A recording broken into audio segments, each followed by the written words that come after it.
todos. Mais uma vez, uma alegria estar aqui junto com o companheiro e irmão, amigo Nilson. Né? A gente ter companheiros, principalmente na jornada cristã, é algo assim fundamental. Estive na igreja do Laranjeiras já tem uns 2 finais de semana, né? 3. Eu tive a oportunidade de falar aos irmãos lá da UPH, para a reativação da UPH, após esse período de pandemia. Hoje eu estou, desde lá, tem mais de um mês que eu estou sem aliança, né? Porque eu e minha esposa são sem aliança, porque eu tive que diminuir um número na aliança que ela estava saindo. E eu, por lavar a louça, tomar banho, estava escapando e estava perigoso. Aí minha irmã, a minha esposa também, aproveitou e tirou para polir. E isso incomoda muito, porque a gente que é casado, as pessoas começam a participar de reuniões com pastores, ou os presbíteros, e tudo, não, cadê sua aliança? Aconteceu. Então a aliança nós sabemos que é um adorno ali, um acessório, que representa para nós, né? Se você é noivo, se você é casado, o que representa para nós já sabemos. Mas ela está no seu dedo, né, irmão? Está no seu dedo, assim, ele é casado. Né? Então, aparentemente, isso já significa. Mas eu contei para os irmãos da Laranjeiras, eu lecionando para os homens da igreja de Petrolândia, e eu sempre gostei de usar relógio desse formato aqui, desde criança. E não gosto de ficar sem relógio. E eu estava controlando o horário através do celular na mesa. E os irmãos toda hora olhando para mim, porque tanto olhava para o celular, porque eu sempre controlo o tempo lá de lição com o relógio, e no caso eu estava com o celular. Mas o relógio meu, ponteiro outro que eu já tinha arrumado a bateria dele, trocado, estava parado. Mexeu no mecanismo aqui de mudar as horas, deu problema, gastei mais R$50, deu problema. Depois foi os ponteiros que saíram. Cada vez que eu mexia nele, pior ficava. Depois começou a sair as graduações que tem nele. Aí eu peguei assim, sabe uma coisa? Eu não vou comprar mais pra frente agora. E o pessoal pergunta pra mim assim, mas tanto você olha no celular? Irmãos, é porque meu telefone ele está estragado. Mas está estragado? O celular, o relógio, ele está estragado. Não, por que você usa? Não, porque eu não consigo ficar sem relógio. Mas por que você usa o relógio sem funcionar? Irmãos,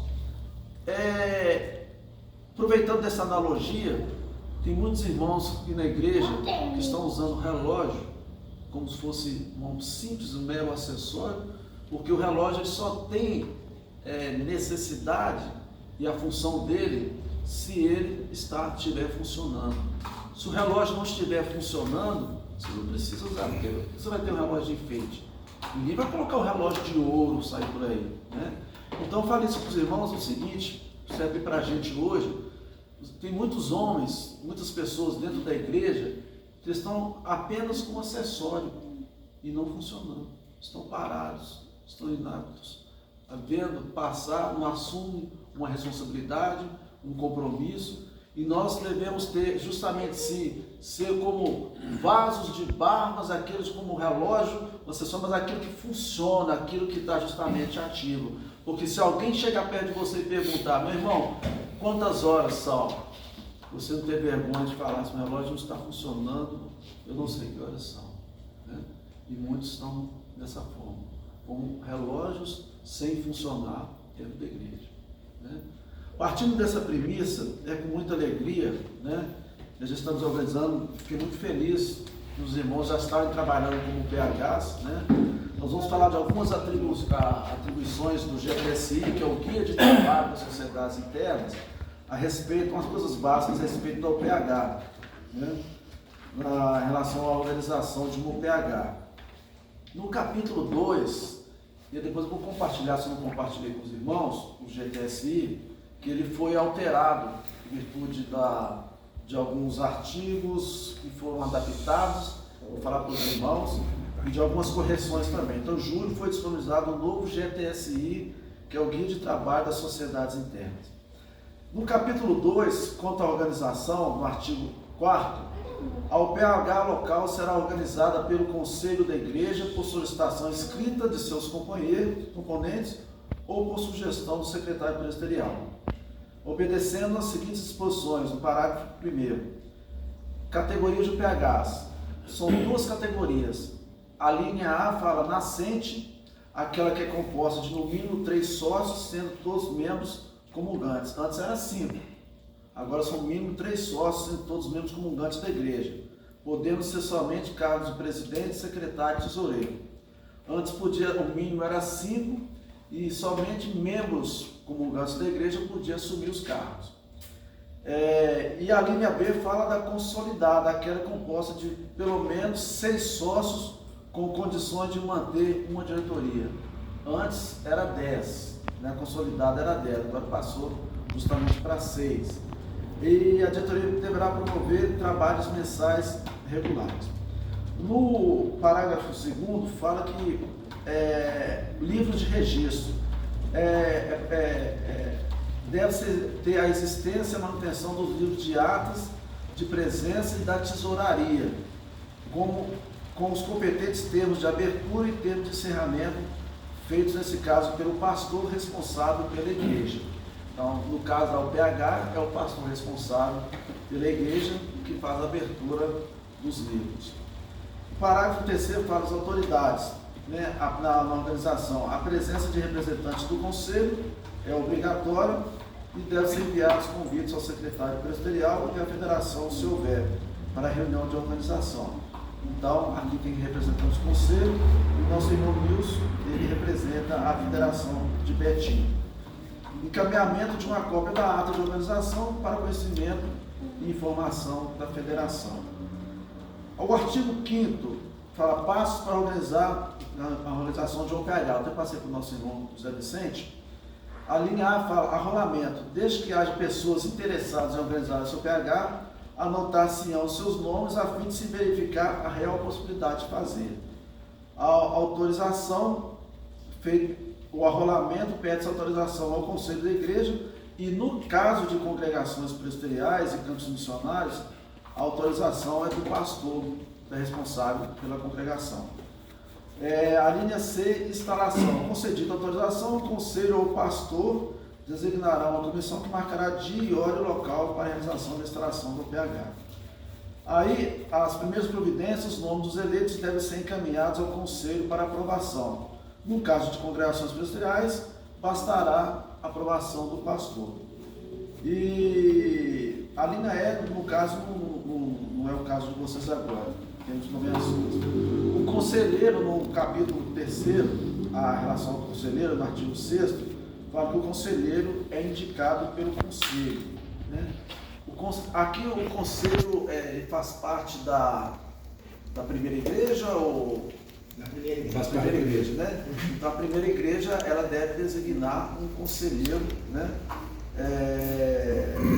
No caso aqui, para o PH aqui, o conselheiro, quais são as atribuições do conselheiro? A linha A, orientar o PH local em todas as suas necessidades. A linha B, acompanhar suas atividades, colaborando para que todas elas se desenvolvam de maneira a não ferir os princípios bíblicos, doutrinários e constitucionais da IPB. Orientar toda a escrituração da UPH a fim de que seja mantida sempre em boa ordem e que sejam encaminhados ao Conselho para o devido exame. O livro de tesouraria, sua documentação, o livro de atas e o relatório anual. Levar ao Conselho as solicitações da UPH, encaminhando o assunto com diligência e seriedade, sendo ainda o portador da resposta. Resolver os casos urgentes sempre há de referendo da próxima reunião do Conselho. A linha F, para ocupar o cargo, o conselheiro deverá designar alguém que se identifique com a UPH. E o parágrafo único, o conselheiro, em sendo sócio ativo da UPH, ele se torna membro ex officio de sua diretoria, devendo sempre ser cientificado de suas reuniões. Membro ex officio é aqueles que já participaram de reuniões de presbitério, de concílios e tudo, conselho, sabe o que é o membro ex officio. Por exemplo, se algum irmão que for participar, for eleito aqui, e ele for designado pelo conselho como conselheiro, ele torna-se membro, mas também um sócio, mas um membro ex officio da sociedade. O sócio, capítulo 5, No artigo 7º, poderão ser sócios da UPH homens acima de 18 anos. Artigo 8º fala, a UPH terá as seguintes categorias de sócios. A linha A, ativo, o membro da igreja local que se comprometer a frequentar no mínimo 50% das reuniões das sociedades e a realizar o trabalho que lhe for designado. A linha B, o cooperador, aquele que, sendo membro da igreja ou aluno da escola dominical, esteja impedido por motivo justo de frequentar as reuniões, regularmente as reuniões da UPH, e que dentro de suas possibilidades coopere com sua participação e apoio financeiro, o sócio cooperador não terá direito a voto e a sua presença não interferirá no quórum da reunião. Né? Alguma observação até aqui, irmãos? Esse conselheiro aí, ele tem que fazer parte do conselho da igreja para ser conselheiro da UPH ou não? Não. Sendo membro da UPH, ele pode ser designado como conselheiro? Sim. Ele pode ser aquele que é identificado justamente com o UPH. Por exemplo, nós temos na minha UPH lá o conselheiro, inclusive ele é membro da diretoria. Então ele é membro da diretoria, primeiro secretário e conselheiro. E ele não é do conselho, não obrigatoriamente. Ele não é do conselho, mas já teve irmãos também que não são, fazem parte do conselho. Assim, na Igreja Central de Contagem, o conselheiro, ele é diácono e não faz parte do conselho. Né? Então não necessariamente não precisa ser um oficial, nada. Não precisa não. Isso é critério do conselho. Né? O capítulo 5 da administração, a UPH é administrada pela diretoria e a plenária. Na linha A fala diretoria, mas na linha B fala comissão executiva. A comissão executiva é quando tem as secretarias. Por exemplo, no tempo de UMP, nós tínhamos a secretaria de espiritualidade, sociabilidade e a outra... Sócio recreativo. Tem mais secretários, mas nós tínhamos 3 secretárias, então a gente tinha uma comissão executiva. Mas normalmente as UPH hoje não tem mais comissão executiva, tem a diretoria, justamente a plenária. O artigo 14 fala que a plenária é a reunião que congrega todos os sócios da UPH em caráter administrativo e que deve acontecer, esse aí mudou, irmãos, por causa da pandemia. Isso alterou e em função também, e o nosso manual, a Constituição, ela traz mudanças também em função disso, depois do nosso conselho. Porque nós não tínhamos previsto reuniões através de aplicativos e foi acrescentado por causa desse contexto toda a pandemia. Então isso é muito interessante, viu, irmãos? Porque a plenária é a reunião que congrega todos os sócios da UPH em caráter administrativo. Antes era no mínimo 4 por ano, e agora liberou para acontecer mensalmente ou no mínimo a cada 2 meses, podendo ser realizada de forma presencial, mista presencial e eletrônica, ou eletrônica, desde que sejam observados os seguintes requisitos, que está na linha A: regular e tempestiva convocação do sócio. Desde que todos foram convocados antecipadamente e tendo ciência que foram convocados. A linha B, acesso de todos os sócios à rede mundial de computadores à internet. C, confirmação de que todos os sócios estejam aptos a acessar o ambiente eletrônico escolhido para suportar a reunião. Vamos supor que tem um irmão que realmente não tem acesso à internet, ou então pelo celular, o computador, então não é justificado fazer reunião eletrônica, totalmente eletrônica, pode ser mista, né? Presencial e eletrônica. E a linha D, registro em ata de todos os atos e deliberações da UPH. Fazer constar na ata o endereço eletrônico utilizado para o acesso à plataforma escolhido para suportar as reuniões. Artigo 15 fala, são atribuições da plenária: admitir e demitir sócios cujos nomes lhe forem encaminhados pela diretoria. B, apresentar proposta para a melhoria do trabalho. C, conceder título de sócio emérito de acordo com o artigo 8º, parágrafo único. D, eleger anualmente a diretoria da UPH, ouvir os relatórios das atividades da UPH. E F, aprovar o orçamento anual. E G, aprovar ou não os pedidos de demissão de membros da diretoria. Então, basicamente, é isso. Tem muitas mais informações, mas isso na medida que o PH vai caminhando e tendo acesso ao GTSI, passa a tomar conhecimento dessas palavras. Tempo de mandato? É 1 ano. O mandato anual é 1 ano. E com essa consideração, viu, pastor Márcio? Aqueles irmãos, por exemplo, que não puderam participar, mas que justificaram que tinha interesse de ver, porque já foi rolado os nomes? Não. Então, os nomes serão rolados aqui hoje. Aí você pode colocar, depois dos nomes presentes já rolados, nomes completos, os ofícios, aqueles irmãos que justificaram a ausência. Porque a gente vai constar em ato que eles justificaram. E provavelmente na próxima plenária eles podem ser admitidos. Né? Então é importante colocar o nome completo, pastor sabe? Isso, teve alguns que justificaram mesmo. Então nós vamos passar para o primeiro ponto. Passar uma lista de presença com os nomes dos irmãos aqui presentes e cada um assinar essa lista, depois o nome. Aí nós precisamos de uma pessoa que faça isso. Né? Uma pessoa que pega uma folha, mas uma folha em branco mesmo de ofício. Porque... Se tiver uma prancheta, Marcos, não sei se tem. Então vamos parar nesse ponto, vamos aguardar passar o nome dessas pessoas. E essa nova diretoria, por exemplo, venceu o mandato de 1 ano. Ela pode ser reeleita sem problema nenhum. Sim. Não tem nada em cima disso aí, não, só para a gente tirar. Na eleição, até vou falar sobre isso, que pode ser reeleita, mas tem que ser votado. Pode se indicar. Indicar não. Porque a aclamação, você pode aclamar, pode sugerir a reeleição, só tem que fazer o voto lá para constar em ata que teve tantos votos presentes, tem que se fazer a eleição. Se foi aclamado, todo mundo concordou, o primeiro escrutínio já mata, como se diz, cada carro. Né? Dentro, por si só, já é de grande louvor, né?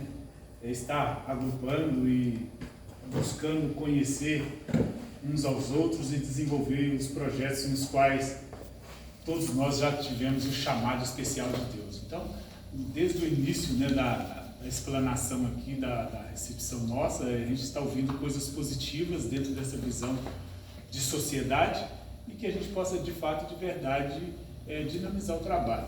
E como secretário lotado, né, na federação, presidente, né, lotado na federação